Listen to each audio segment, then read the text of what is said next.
संग्रामपुर कहकर एक गांव में गरिमा नामक एक गरीब अकेली महिला रहती है, जो गांव में बहुत ही स्वादिष्ट मैगी नूडल्स बेचा करती है। गांव के सभी लोग बड़े ही चाव से उसके हाथों की मैगी खाया करते हैं। क्या बात है, इतने स्वादिष्ट मैगी नूडल्स मैंने अपने जीवन में कभी नहीं खाए हैं। इनमें मैगी मसाला नहीं, कोई अलग सा जादुई मसाला ही मिलाया गया है, जिस कारण इनका स्वाद इतना उम्दा है। क्यों गरिमा बहन? जी नहीं भाई साहब, मैंने कोई जादुई मसाला नहीं बनाया है। मेरे मैगी नूडल्स बनाने का तरीका थोड़ा सा अलग और हटके है, जो कि एकदम खुफिया है, और वो मैं किसी को नहीं बताने वाली। कोई बात नहीं, हम आपके ठेले पर हर रोज ऐसे ही मैगी खाने आया करेंगे।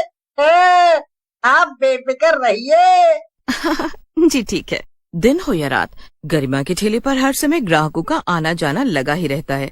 उस गांव का सरपंच विक्रम सिंह एक घमंडी और क्रूर आदमी होता है। एक रोज जब उसका बिगड़ैल भाई युवराज सिंह गांव में कुछ दिन रहने आता है, तभी भाई, अब जब मैं आ गया हूँ तो आपने कोई पार्टी शार्टी का प्रबंध नहीं किया क्या? अरे छोटे, सारी तैयारी कर रखी है।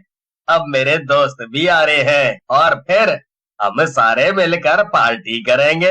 हैं? पार्टी की जान तो तू है। अब जब तू आ गया है तो महफिल में रौनक आएगी, रौनक। हमका पीणी है, हमका पीणी है।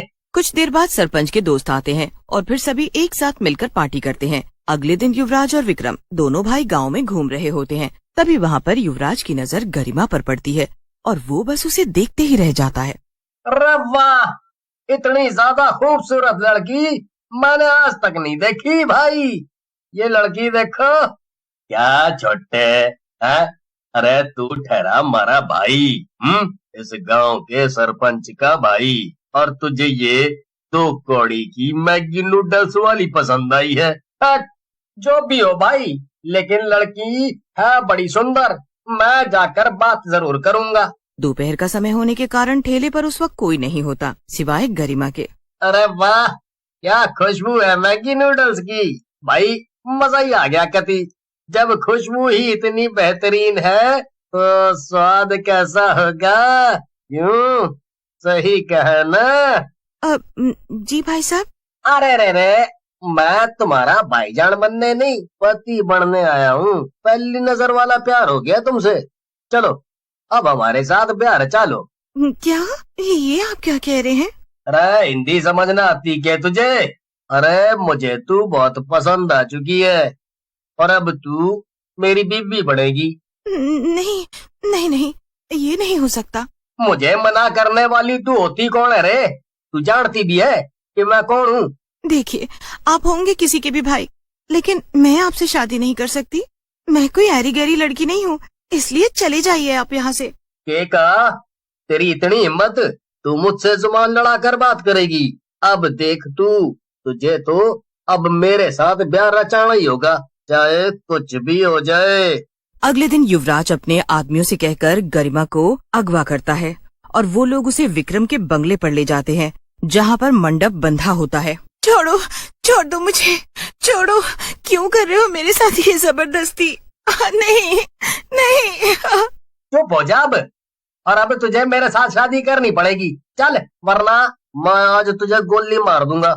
गरिमा युवराज को चालाकी से धक्का मारती है और वहाँ से भागने लगती है। विक्रम गिरे हुए युवराज को उठाता है और भाग रही गरिमा को गुस्से से आग बबूला हुआ युवराज गोली मार देता है और वो वहीं पर मर जाती है। छोटे, गुस्से में ये क्या कर दिया तूने? अब हम क्या करें? अगर गांव वालों को पता चल गया कि इस गरिमा का खून हमारे हाथों हुआ है तो वो लोग हमें बहुत बुरा मानेंगे। पूरे गांव की नजर में मैं बहुत अच्छा हूँ। इस एक हादसे से मेरी इज्जत खराब हो जाएगी। भाई आप उस सब की चिंता नहीं करो, मैं अभी इस गरिमा की लाश ठिकाने लगा देता हूँ। चलो रे आदमियों। वो लोग समय रहते ही गरिमा की लाश ठिकाने लगा देते हैं और उसे जंगल में एक जगह गाड़ देते हैं। और गांव में अगले दिन जब सभी गरिमा के ठेले पर इकट्ठा हो जाते हैं, तभी वहाँ पर सरपंच का आदमी आकर कहता है, अरे ओ बेवकूफों, क्यों भीड़ जमा कर रखी है तुम सब ने यहाँ पर? अरे भाई, हम गरिमा के आने का इंतजार कर रहे हैं। तुम्हें पता नहीं क्या, वो यहाँ पर मैगी नूडल्स बेचती है। तुम भी रुको यहाँ, फिर तुम भी खाकर जाना। दुनिया की सबसे बढ़िया मैगी नूडल्स बनाती है गरिमा बहन। अरे जिस गरिमा का तुम सब इंतजार कर रहे हो, उसे सरपंच साहब ने इस गांव से निकलवा दिया है, वो भी रातों रात। सरपंच का आदमी उसके पास जाकर उसे ये खबर दे देता है। विक्रम और युवराज दोनों लालची होते हैं। दोनों गांव वालों की नजरों में झूठ मूठ में अच्छा बनते हैं, लेकिन गांव में कोई तरक्की नहीं कराते। ना ही ठीक से पानी की सुविधा होती है और ना ही दवा खाने की।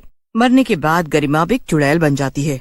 युवराज और उसके भाई विक्रम ने मेरे साथ बहुत गलत किया और अब गांव वालों को ये बताया है कि मैं ही बुरी हूँ। अब देखो तुम दोनों, मैं अपनी मौत का इंतकाम तो तुम दोनों से ही लेकर रहूंगी। इस गांव के लोग बहुत भोले हैं, इसलिए विक्रम की 2 मीठी बातें सुनकर उसे भगवान मान लेते हैं। चुड़ैल गरिमा युवराज और विक्रम के पास जाती है और उन पर वार करने की कोशिश करती है, लेकिन नाकामयाब रहती है। नहीं, इन दोनों ने तो अपने हाथों में सुरक्षा धागा पहना हुआ है, जिस कारण मेरी शक्तियों का इन पर कोई असर नहीं हो रहा है। अब मैं क्या करूं? फिर गरिमा चुड़ैल लोग जाती है और शैतानी पेड़ के पास जाकर महाशक्तियां मांगती है। हे शैतानी पेड़, आपको तो पता है कि मैं गलत नहीं थी और अब मुझे अपनी मौत का बदला लेना है, लेकिन मैं कैसे लूं? गरिमा, महाशैतानी शक्तियां प्राप्त करने के लिए तुम्हें 50 इंसानों की बलि चढ़ानी होगी, वो भी आने वाली अमावस की रात के पहले। 50 इंसानों की बलि? नहीं नहीं शैतानी पेड़, मैं ये गुनाह नहीं कर सकती। मैं बेकसूर लोगों के साथ गलत नहीं कर सकती। मैं उन्हें नहीं मार सकती जिन्होंने मेरे साथ कुछ गलत नहीं किया है। मुझे बस उस सरपंच विक्रम, उसके भाई युवराज और उनके आदमियों का खात्मा करना है, खात्मा। मैं बाकी चुड़ैलों की तरह नहीं हूँ शैतानी पेड़, मुझ में दिल है। गांव वालों ने मेरा कुछ नहीं बिगाड़ा है। अगर तुम अच्छाई की मूरत बनकर रहना चाहती हो तो फिर तुम कभी भी अपने कातिलों को मार नहीं पाओगी।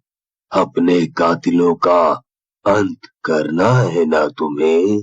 हाँ करना है, पर किसी और को तकलीफ पहुंचाकर नहीं शैतानी पेड़। गरिमा वहाँ से चली जाती है।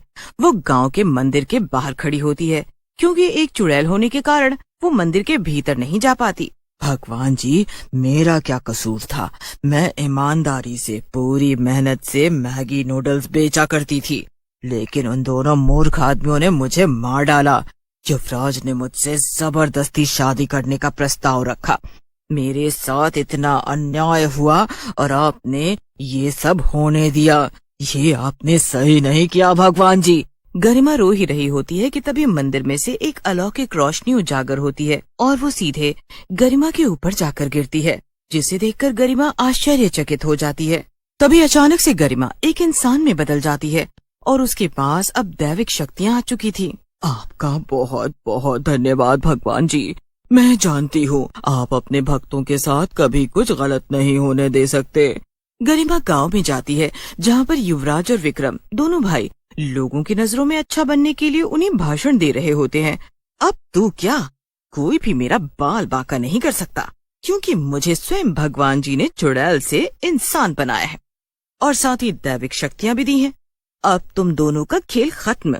तुम दोनों ने न सिर्फ मेरे साथ अन्याय किया है, बल्कि पूरे गांव के पैसे खाकर तुम सब उनके साथ भी अन्याय कर रहे हो, झूठे वादे और दिलासे देकर। गांव वालों, अब इन दोनों को छोड़ो मत। इन दोनों को इनके किए की सजा हमें देनी ही होगी। गांव वाले एक साथ मिलकर विक्रम और युवराज को खूब मारते हैं और गरिमा उन्हें और उनके आदमियों को अपनी शक्तियों से मार देती है। इसी के साथ उसका बदला पूरा हो जाता है और उस दिन के बाद वो गांव में फिर से मैगी नूडल्स बेचती है। इस तरह अब गरिमा सबके दिलों में जगह बना लेती है और अंत में बुराई पर अच्छाई की ही जीत होती है।